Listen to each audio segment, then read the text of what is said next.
Nuwun kula nuwun konjuk wonten ngarsanipun para tamu mirunggan para sesepuh pinisepuh aji sepuh ugi para muda tumaruna kang pantes sinudarsana keparengono balung jagung munggel wawan pangandikan sawetawis anggenipun sekeca imbal wacana wawan pangandikan sesarengan para mitra awit titiwanci sampun sawetawis wonten setengah sekawan langkung sekawan menit wekdal nuswantara imbang pracima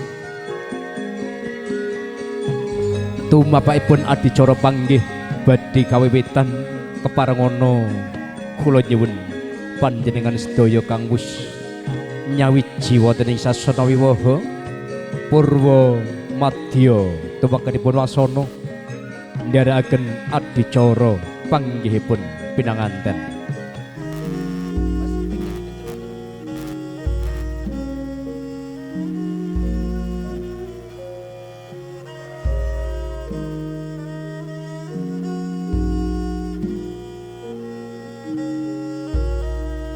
Kuku sing dupa kumalun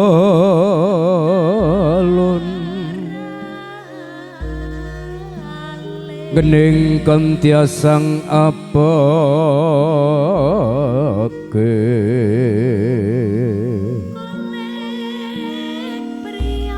kawengku sagung jajahan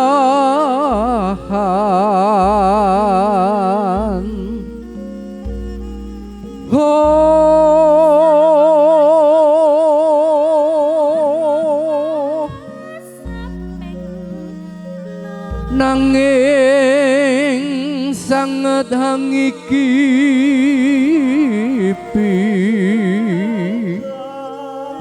sang resi kaneka putra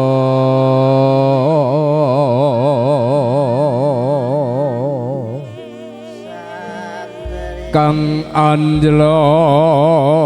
saking wiyate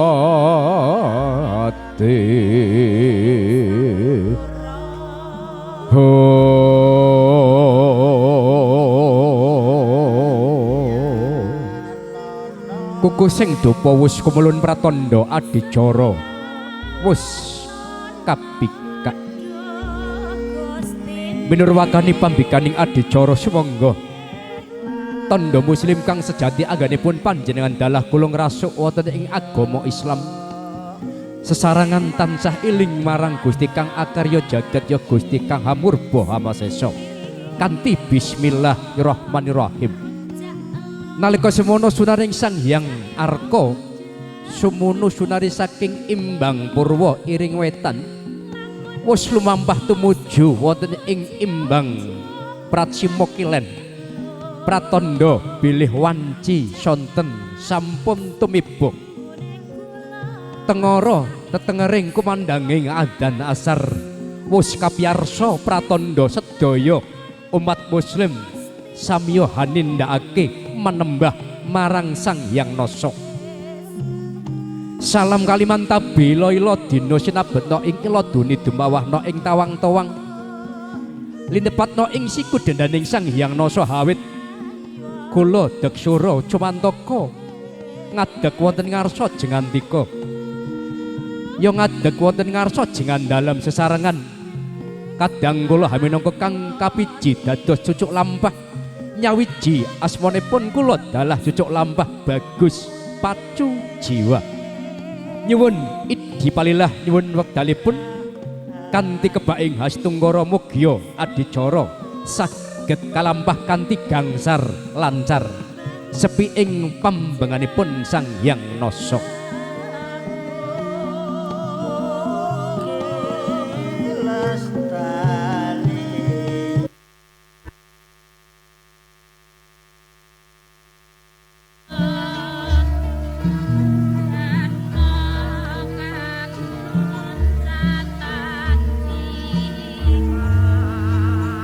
binarung ungling gongso wileting wirama gempalaning budaya tama kang sejati hambabar gending ketawang ibu Pertiwi gending ketawang ibu Pertiwi wis mungel sansaya undeling ateges sansaya cetha ndedel sumusup ing imantaka tumedake ya tumurune mudhune hanyarengi jumangkah padhanira Narendra Tama ugi Prameswarinata kekalipun wis wamemba wemba dados raja lan ratu kekalipun jumangkah padhanira kanthi hanut-nut iramaning gending ketawang ibu Pertiwi ya kekalipun lengkeh-lengkeh sardula lupa ateges anggenipun jumangkah lumampah kanthi alon-alon kebaing pangati-ati ya kebaing pangatos-atos hawit mangartosi nyumerepi bilih sesandungan godha lan rubeda sakdawaning marga margi dalan lan ugi sakathahing sawan tasik kathah pramila kanthi ngenut jumangkahira suba manggala kanthi tekad belopati rawe-rawe rantas malang-malang putung nyingkirke sedaya pepalang sedaya godha lan rubeda kang katingal mata ugi kang kasat mata mugi padha sumilak sumingkir ana ing telenging jala nidhi singgah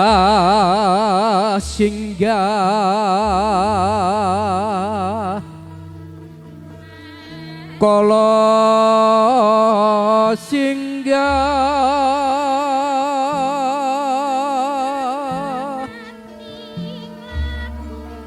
tan suminggah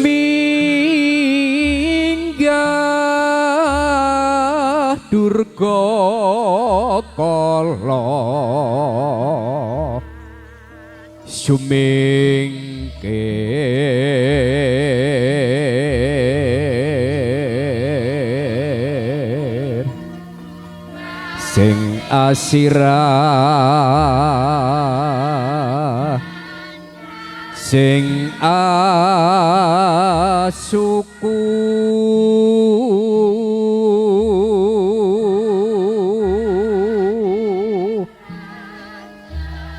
sing atan kasat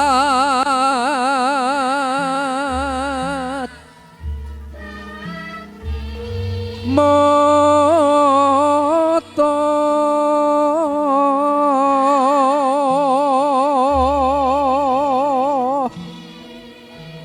sing atenggah sing awulu sing abahu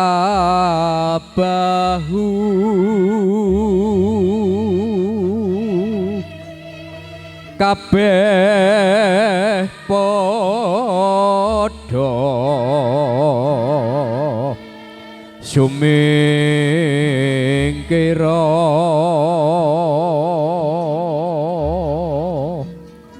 ing telenging jala nidhi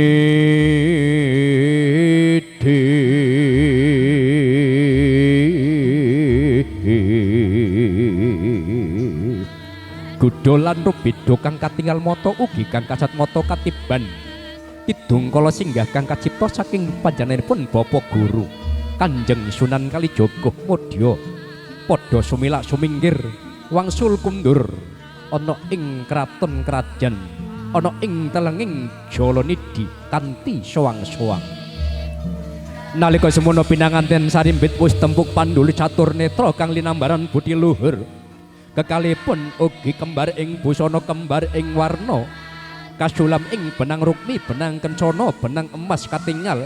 katempo ing sunaring pandam kurung sunaring lampu kang dadi dedamaran kang dadi bepasri katon mubyar kadya Kartika iya lintang sumebyar ing gegana kekalipun kembar ing busana kembar ing warna pralampita kembar bobot bibit lan bebetira mugia kekalipun Narendra Tama ya Prameswarinata hanyumerpi mangartosi asal usule bibite jodhone sliramu kekalipun ugi dipun bebekali gantal kang dadian saka sedah suruh kang matemu rasa linining benang kang awana seta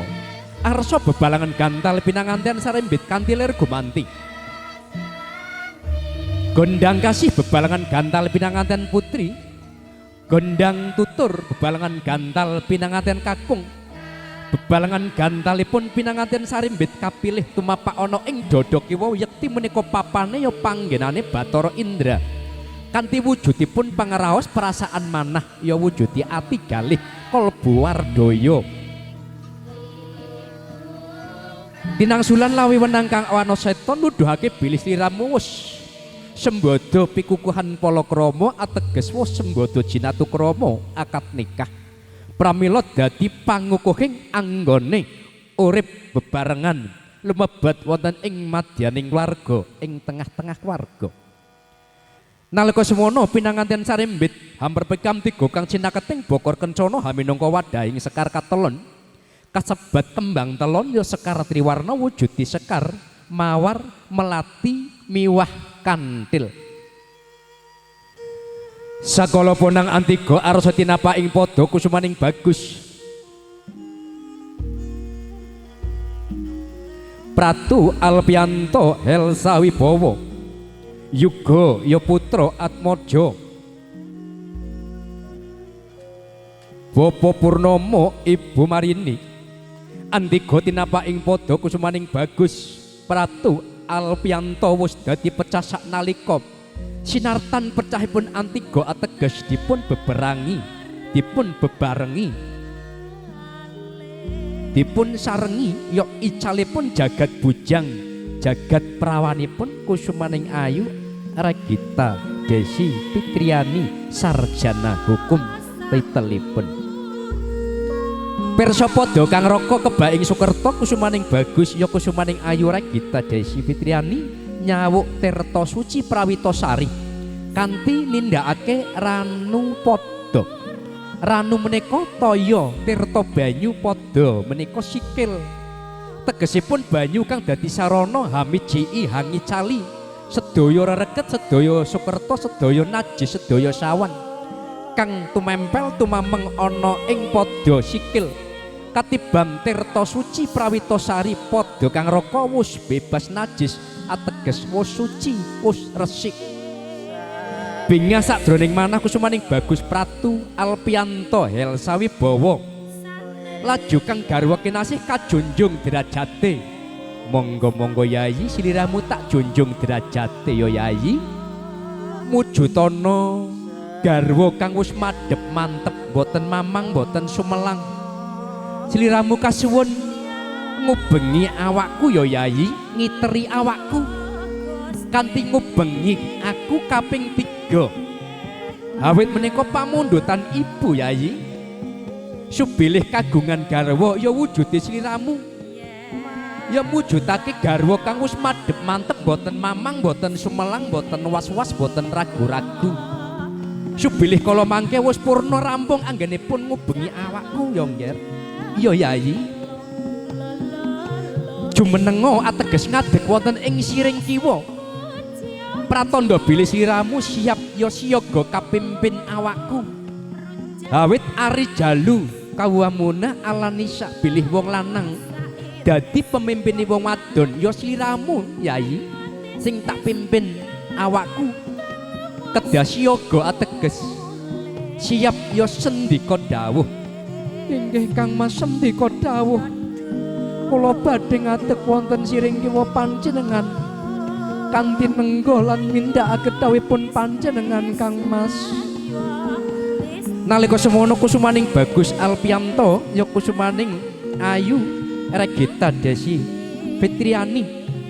wis jumeneng jajar sumanding hangrantu ingkang rama ingkang wis ngasta sindur ateges wis beta lendang kang kedadiane saka duwi warna duwi loro warna kelire rekta lan seta rekta abang seta putih menika nuduhake sangkan paraning dumadi genduk ayu iya tole sing bagus sunar kang awana seta kinon dumadi saking pakartinipun Rama kang kasebat cupu Adi Mandalika sunar kang awana rekta abang dumadi saking pakartinipun Biyung ya ibu ya mamah ya simah kang kasebat cupu Manik Astagena kasampirake kasang sing gebake ana ing pamidangan ateges wis katutupake ana ing pundak Rama ibu paring tulodo kanthi ing ngarsa sung tulodo ing madya mangun karsa tutpuri handayani nuduhake marga margi dalan kang becik dalan kang dipun ridhoi Gusti Allah mugia kanthi jejeg anggenipun nderek wurinipun ingkang Rama kang nuduhake marga kang becik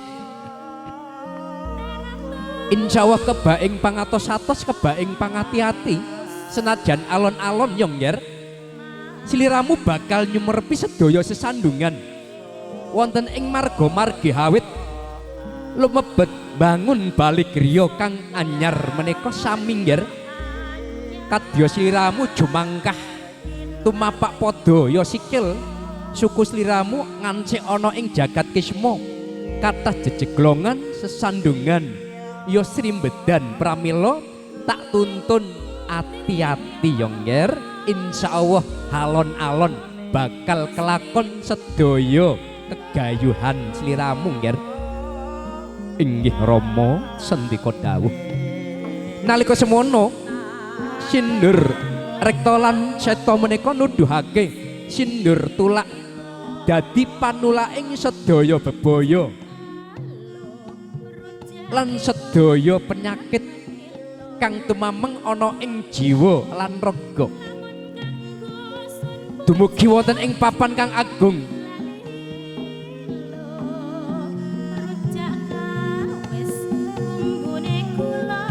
Bapa Serka Purnawiraman Joko Mulyana Ibu Siti Sukaini nalika semono kekalihipun tanglet sadroning prana pramila putra pinanganten sarimbit katimbang-timbang bobote dipun timbang-timbang tole lan genduk jebul padha bobote ibu mboten kepareng ban jindi ban ciladan nggih Ibu Siti Sukaini tidak boleh membeda-bedakan boten angsal bonge bedakno genduk lan tole sedaya menika sampun dados putra panjenengan genduk tole Rama mboten saged paring jodoh marang sliramu ya tole ya genduk kang paring jodoh menika Gusti kang murbaingrat Gusti Allah pramila lenggah ana kursi gading dampar denta nyebut asmanipun Allah kang paring jodoh bismillahirrahmanirrahim Rama nyuwun marang sliramu cukup sepisan anggonmu dadi manten aja mok bulan balen insyaallah Bapa insyaallah Rama sang laras moyo memuji memuja hasung pangastawa mringkang dawek winuwaha ingkang wis manjing wonten ing kursi gading dampar kencana Purna Hamisudha putra pinanganten Bapa Serka Purnawiraman Joko Mulyana Ibu Siti Sukaini mapak besan metuk menyambut besan kanthi tetabikan jawat asta monggo monggo Bapa Purnomo Ibu Marini panjenengan sampun dados pisan kula kasuwun panjenengan kersa mapan lenggah wonten ing papan kang agung papan kang mulya papan kang endah lan asri ya papan kang kebaing sesekaran kang manca-warni ya singgasana palenggahan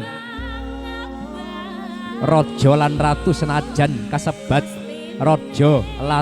ratu sahari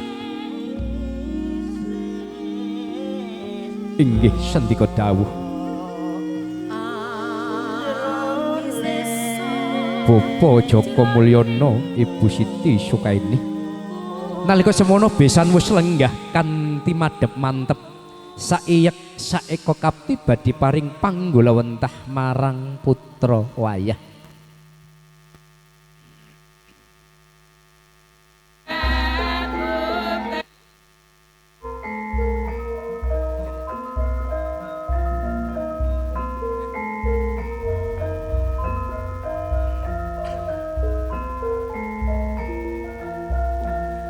nalika semono kang bebesanan ya Rama Ibu siyaga paring hastungkara ateges paring pamdonga marang putra wayah kang wis katemben jinatukrama mugi sagah ya saged ngedegake ekonomi rumah tangga ateges bangun balik griya kasuprih ekonominipun jejeg kacekapan boga kacekapan wastra wajib ikhtiar makarya makardi nyambut damel nyambut gawe bekerja alhamdulillah Tole Pratu Alpianto Helsawibowo jejering satriyaning nagari ingkang siyaga njagi kawetahanipun ya kautuhanipun Nuswantara NKRI sampun boten ngangger pramila siyaga ngedegake ekonomi wonten ing madyaning keluarga kanthi paring napakoh lahir sedaya rejeki kaaturake marang garwa kanthi kacar kucur paring guna kaya marang garwa ya murih kukuh ekonominipun murih suprih tentrem keluarganipun garwa kinasih kusumaning ayu Regita Desi Fitriani urgi wus kagungan titel sarjana hukum anggenipun tampa gunakaya tan ana kang cacar ing jagat kisma ateges tidak ada yang jatuh di bumi boten wonten kang tumiba ing lemah pratandha dados garwa kang gemi satiti lan ngati-ati gemi tegesipun boten boros boten medit tidak pelit titi kanthi titi kang raka anggenipun ngupadi pangupad jiwa nyumerepi mangartosi rejeki ingkang halal lan haram satiti lan ngati-ati insyaallah Gusti welas asih rejekinipun pinanganten sarembit matumpa-tumpa ateges sugih bondo donya insyaallah cekelana pitutur agama kanthi la ing syakartum la asyidanakum wala ing kafartum inna adzabil lasadid bilih syukur marang Gusti Allah sedaya nikmat menika wajib senajan sakedhik subilih kupur nikmat Gusti Allah badhe paring siksa kang langkung lara nalika semono pinanganten sarimbit saestu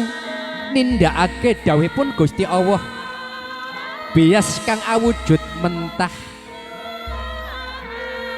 saknelikom pun dados sekul dipun masak pramila kanthi kebak ing raos syukur anggenipun daharan dulang dinulang kanthi bismillahirrahmanirrahim Allahumma barik lana fimma razaqtana wa qina adzabannar dahar kaping 3 sendok Mas Manten nggih Mbak Manten menika nuntun sliramu senajan 3 sendok hakul yakin boten wareg ananging menika lantaran sliramu sak lami-laminipun kacekapan buga saged dahar ping 3 ngantos kala mangke uncating sukma saka raga ateges kacekapan rejeki kang sumpulur banyu mili purnanipun dahar alhamdulillahirabbil alamin tondo syukur marang Gusti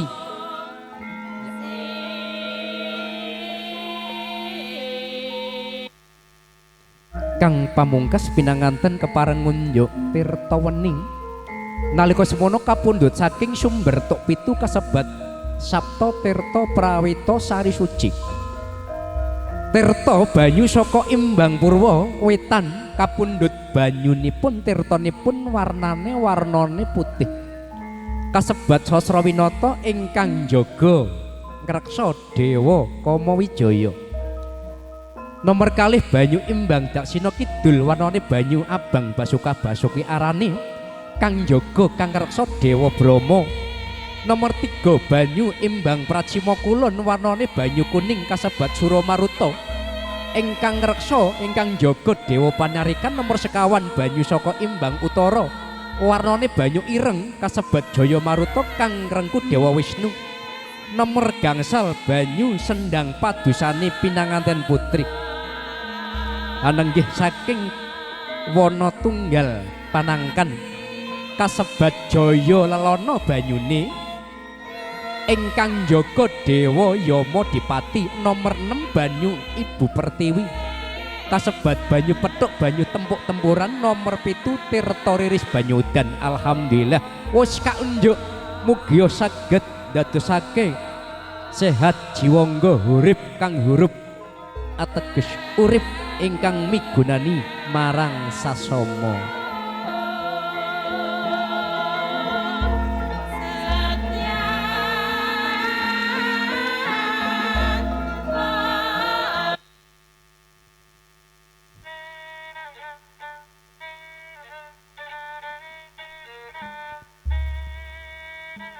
Alon-alon anggenipun pinanganten sarimbit sowan wonten ngarsanipun Rama Ibu kebak ing pangatos-atos. Hawit saestu rumaos duraka marang Ibu lan Rama, hawit rikala alit kakudang-kudang ngantos katiban wahyuning jodoke jebul. Malah hawimbuhi kathah lepat lam dosanipun. Rumaos duraka anggenipun gesang pramila sumembah sumengkem sinartan haning cipta nyuwun idi pangestu nyuwun pangapura saha nyuwun ridho. Nyuwun Syekh Agung ing pangapunten Ibu pepundhen kula ingkang kula bekteni sakathahing lepat lam dosa kula marang Ibu awit alit ngantos dewasa. Kula nyuwun pangapunten nggih Ibu. Rumaos duraka kula marang Ibu dereng saged mujudaken kekudangan Ibu ingkang arupi bekti Ibu. Kula nuwun Rama pepundhen kula ingkang kula bekteni sembah sungkem sujud wonten ngarsanipun panjenengan Rama. Kula putra kang duraka dereng saged mujudaken kasampurnan kekudangan Rama. Kanthi sumembah kula nyuwun pangastawa nggih Rama, nyuwun ridho pamdonga saha pangapura. Mugi Rama lan Ibu winantu ing dirga yuswa sehat jiwangga nggih Rama. Ibu pepundhen kula.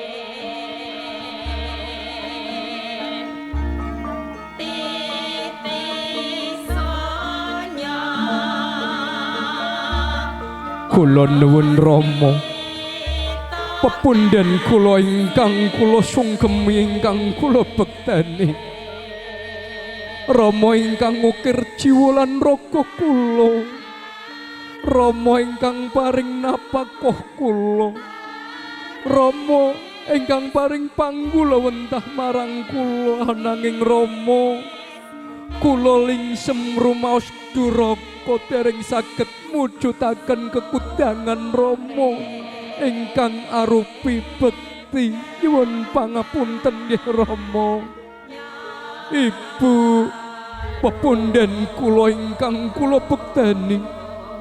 nawa candra dasa ari kula kakandhut Ibu ngantos kula wiyak lungsih gumbala garpa dewasa. Ibu paring welas asih dhateng kula. Ananging Ibu